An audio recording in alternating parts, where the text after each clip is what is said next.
The Supreme Court has relisted the challenges which aim to strike down assault weapon and magazine bans nationwide. It's been rescheduled once again to this Friday, and now I think we have a good idea of what the Supreme Court's plan actually is. So let's break down what is happening.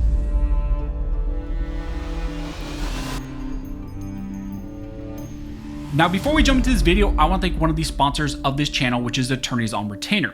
When it comes to protecting yourself after a self-defense incident, I cannot recommend any other company other than AOR. AOR is a real law firm, so they will help you in a self-defense incident that maybe other companies would not. AOR has the best self-defense coverage on the market, but now they're adding a ton of new benefits that a lot of people have been asking for, and it's at absolutely no cost to you guys and anyone who signs up today or anyone who's already a member. The new perks include civil liability coverage up to $100,000, red flag coverage, which a lot of people are asking for, that's coverage up to $15,000, and then also expungement coverage up to $5,000. With the new association that they established with the state of Montana, which is licensed through the state of Montana, AOR can offer the most comprehensive protections that anyone has on the market. If you're already a member, you just need to upgrade your plan. You probably got an email already. It's 100% free to upgrade. It just takes a couple minutes. The only thing you have to do is you have to put in a credit card. It charges you $1 and then you'll get that reimbursed back to you. So again, 100% free to upgrade. And also for anyone who signs up now, you will be locked in at the price. The price will be going up in 2026 to compensate for all the enhanced coverage that they're now offering. So I highly recommend to jump on this now and sign up with AOR. If you're interested, check them out using the link down below in the detail section and also in the pinned comment. Also use code ARMEDSCHOLAR to get $50 off the individual sign-up plan or $25 off the family plan if you're interested. As I mentioned in the intro, in this video, we're going to be talking about two very important cases, two of which challenge state bans on so-called assault weapons and then magazine bans as well. The critical cases that we've been following are Snope versus Brown, and then also Ocean State Tactical. These two cases we've been keeping our eyes on for a long time because the Supreme Court has relisted them multiple times. They've set them for conference, and then the following week on the order list, we see nothing, and then they get relisted once again. Recently, that happened just again, and now these have been set for conference and relisted 8 times. And I think now this gives us a good indication about what's going on in these challenges. Also recently, we got a new decision from the 9th Circuit en banc panel in the California magazine ban case, Duncan versus Bonta, and this will probably drastically impact the challenges in the relists that are happening at the Supreme Court level. Now, for those not aware, the Snope case is kind of the biggest case out of the two because it deals with a state's ban on so-called assault weapons, simply their ban on rifles and your possession of those items. This case was prior GVR, meaning that it was granted, vacated, and remanded by the Supreme Court after they issued their 6-3 decision in Bruin. This ban was challenged in a federal district court in Maryland. However, the case was then dismissed by the lower court because they had already decided a prior case which already had challenged the Maryland ban. And there in that prior case, Colby, the 4th Circuit had already upheld this ban. This case, Snope conceded that Colby was the controlling precedent, but they wanted the courts there to reverse what they said prior. The dismissal of this case was then appealed to the 4th Circuit. The 4th Circuit prior upheld that dismissal, and then it made its way to the Supreme Court for the first time back in 2022. Now in 2022, as we all know, the Supreme Court issued Bruin, and they reaffirmed that text as informed by relevant history and tradition is the appropriate analysis. And then what happened is they GVR'd this Snope case prior Bianchi back down to the 4th Circuit for a new decision. The case then sat at the 4th Circuit level for 13 months, and then the 4th Circuit en banc panel took control of this case and decided to issue their own decision. The 4th Circuit en banc panel issued that new decision, and once again they upheld the Maryland rifle ban using a test known as the military use test. Essentially, the 4th Circuit believed that AR-15s are useful in military service and therefore could be banned within the state. As a result of that very horrible decision, this case is now once again back in front of the Supreme Court seeking Supreme Court review. Now, that rifle ban challenge is so important because it's also on the final merits. The Snope case was originally set for Supreme Court conference back in December, but then it was preemptively rescheduled, and then since January 10th, it has now been relisted about 8 times. Currently, it is set for conference once again this Friday. Now, the other case that we need to talk about is Ocean State Tactical, and that deals with a challenge to the state of Rhode Island's ban on magazines. Now, that case is in a preliminary injunction case, and now this case has been elevated to the Supreme Court at an interlocutory posture. And the argument there is that the lower court should have granted the preliminary injunction, essentially blocking the magazine ban temporarily. Again, this case has been rescheduled and relisted all along with the Snope case, and once again, it has been set for conference this Friday along with Snope. Now, you may be asking yourself, what is going on with these relists? Why is the Supreme Court relisting these so many times? Why is that important? And, what can we draw from the multiple relists at this point? Well, when it comes to relists, the analytics of the Supreme Court actually show that at least one or two relists is a good indication, and that's really what you want for the Supreme Court to grant review to your case.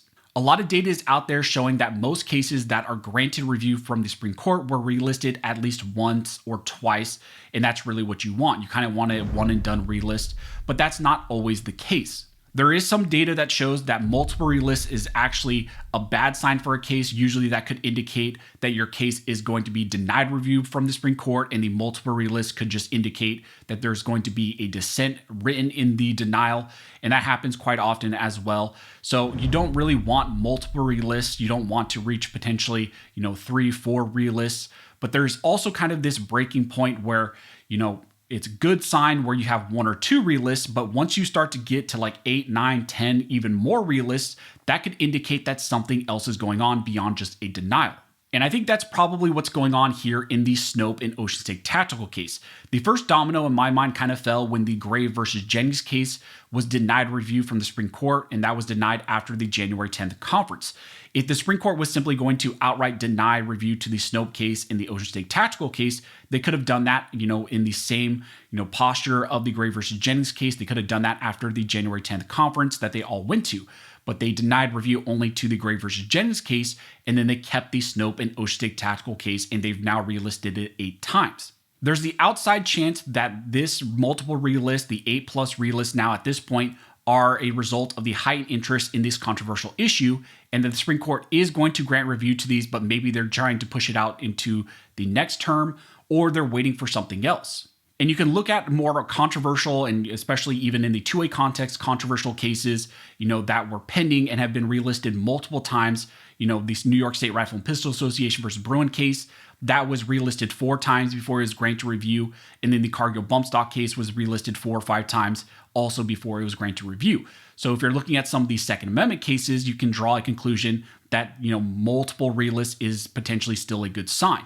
You can even look at other more controversial and high-profile cases. For example, the Dobbs abortion case, that was relisted 12 times before we got an official notice on the docket that the Supreme Court had granted the review in the petition in that case. Also, there have been multiple leaks since the Dobbs case that the Supreme Court had already kind of at the first conference decided to grant review to that case, but then they used the relists as a placeholder until they made the official announcement. You also have like the Masterpiece Cake Shop case that was relisted 14 times. Again, a very controversial case, high profile case that was officially granted review after 14 relists. And again, the indications were that they were kind of using those multiple relists as a placeholder until they made the official announcement. What you can gather from a higher number of relists from the Supreme Court is it really could indicate maybe 2 things beyond just a denial and a dissent. It could mean that 1, the justices voted to grant the petition and resolve the case summarily, so the petition gets relists multiple times until they actually announce that official opinion, something like a per curiam opinion. I don't think that that's outside the realm, less likely, but it could be something that happens. Now, if you don't know what a per curiam opinion is, that would simply be a opinion from the court kind of summarily just resolving the case, not going to oral arguments, not going to full briefs. Simply, it would be a statement from the Supreme Court at large saying that rifles are protected arms, an outright categorical ban on things like rifles and magazines is unconstitutional, and then they would issue that opinion and remand all those cases back down to the lower courts to resolve those cases. The second kind of indication for multiple relists, especially a high number, would be that the justices, like I mentioned, had already granted the review to the case, but they're kind of deliberately delaying the announcement on the docket. They're not making it public and potentially pushing it out to a later term, and that's kind of what they did in that Dobbs case, like I mentioned. And in my opinion, I think one of the other kind of dominoes fell with the recent 9th Circuit en banc panel decision in the Duncan case. It could have been, and we don't know this, but it could have been that the Supreme Court knew the Duncan opinion was coming. That case was argued in front of the 9th Circuit en banc panel over a year ago, and the Supreme Court could have known that the 9th Circuit was about to issue that opinion. That deals with the California ban on magazines that hold more than 10 rounds. It's on a final merits.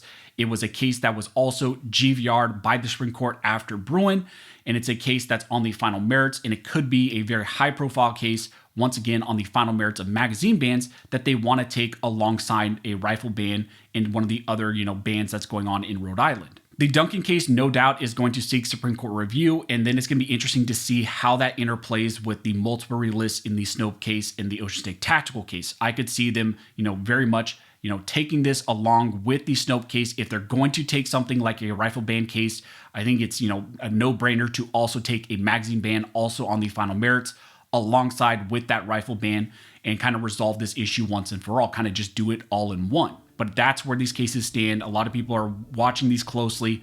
They're relisted, and now we're going to be waiting to see what happens, not just in the Snope case, in the Ocean State Tactical case, but now what also happens in the California Duncan case. So as we get more information, I will let you guys know. But as always, thank you all for watching. Don't forget to like, comment, and subscribe. And never forget, this nation was built by Armed Scholars, and this nation will be maintained by Armed Scholars.